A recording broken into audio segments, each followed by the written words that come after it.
राहुल पुणे के पास एक छोटे कस्बे में पला बढ़ा। पिता बैंक में क्लर्क थे और मां गृहिणी थी। घर का माहौल बेहद साधारण था। रोजमर्रा की जरूरतें पूरी हो जाती थी, लेकिन सपनों के लिए जगह नहीं थी। बचपन से ही राहुल बाकी बच्चों से अलग था। उसके दोस्तों की दुनिया क्रिकेट, फिल्में और मौज मस्ती तक सीमित थी। लेकिन राहुल अक्सर सोचता था, जिंदगी में कुछ बड़ा करना है, कुछ ऐसा जो सिर्फ पैसे कमाने तक न रुके बल्कि पहचान भी बनाए। कॉलेज तक पहुंचते पहुंचते उसकी सोच और साफ हो गई। वह नौकरी नहीं करना चाहता था। उसके अंदर एक अजीब बेचैनी थी। क्या मैं पूरी जिंदगी किसी कुर्सी से बंद कर सिर्फ फाइलें पलटता रहूंगा? क्या यही मेरी मंजिल है? पिता अक्सर कहते, बेटा, बिजनेस हमारे बस का नहीं। देखो, पड़ोस का शर्मा जी बैंक में है, कितनी इज्जत है उनकी। तुम भी नौकरी कर लो, जिंदगी आसान हो जाएगी। लेकिन राहुल के मन में आग जल चुकी थी। वह चाहता था कि कुछ अपना करे। कॉलेज खत्म होते ही उसने एक छोटा ऑनलाइन स्टोर शुरू करने का सोचा।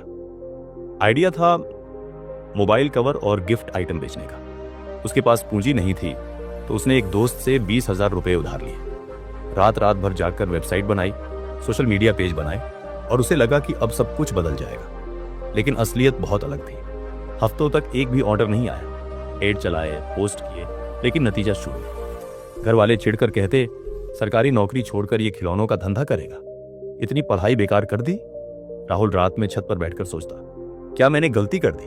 क्या मैं सच में इस लायक नहीं हूं? काफी संघर्ष के बाद एक दिन उसका करीबी दोस्त बोला, भाई, तेरे पास आइडिया है, मेरे पास पैसा, हम दोनों मिलकर काम करेंगे। राहुल को पहली बार लगा कि कोई उस पर भरोसा कर रहा है। दोनों ने नया बिजनेस शुरू किया। शुरुआत के महीने ठीक रहे, लेकिन अचानक दोस्त ने पैसे निकाल लिए और साथ छोड़ दिया।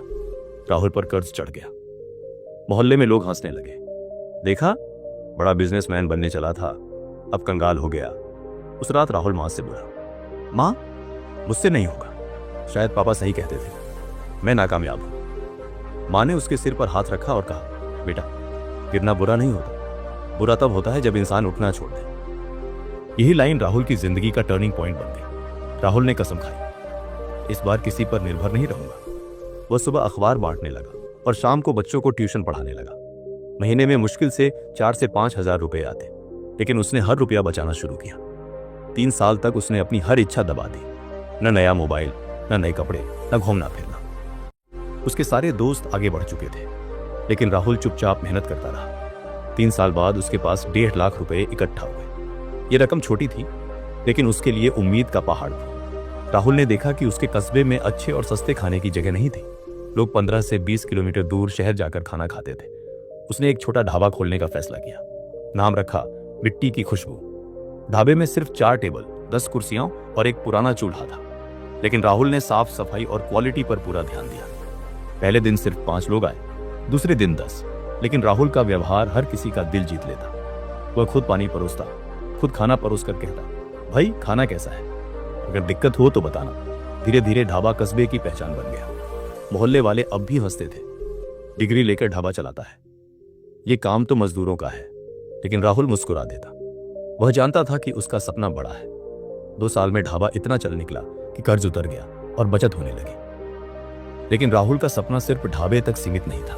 उसने ढाबे के बगल में खाली जमीन किराए पर ली और छोटा सा रेस्टोरेंट खोल दिया। इस बार नाम रखा सुगंध। रेस्टोरेंट में एसी, सुंदर सजावट और मॉडर्न किचन था। कस्बे के लोग पहली बार ऐसा रेस्टोरेंट देख रहे थे। मीडिया ने भी कवरेज किया। कस्बे का लड़का जिसने ठुकराया नौकरी का सपना और खड़ा किया अपना साम्राज्य। लेकिन सफलता के साथ चुनौतियां भी आई। बड़े शहर के रेस्टोरेंट मालिकों ने उसकी प्रगति देखकर मार्केट में ज्यादा पैसा झोंक दिया। कुछ ने उसे धमकाने की कोशिश की। एक रात उसका रेस्टोरेंट बंद कराने की कोशिश हुई। राहुल के लिए यह नया झटका था, लेकिन इस बार वह डरने वाला नहीं था। उसने ग्राहकों के भरोसे को हथियार बनाया। सोशल मीडिया पर पोस्ट डाले, हमारा रेस्टोरेंट आपका है, अगर आपको हमारा खाना और सेवा पसंद है तो हमें सपोर्ट करें। लोग उसके साथ खड़े हो गए। भीड़ उमड़ने लगी। प्रतियोगी हार मान गए। 5 साल में राहुल के पास 3 रेस्टोरेंट हो गए। कस्बे से लेकर शहर तक उसका नाम चलने लगा। अब जो लोग उसे ताने मारते थे, वही कहते, हमारे मोहल्ले का लड़का, देखो कहां पहुंच गया।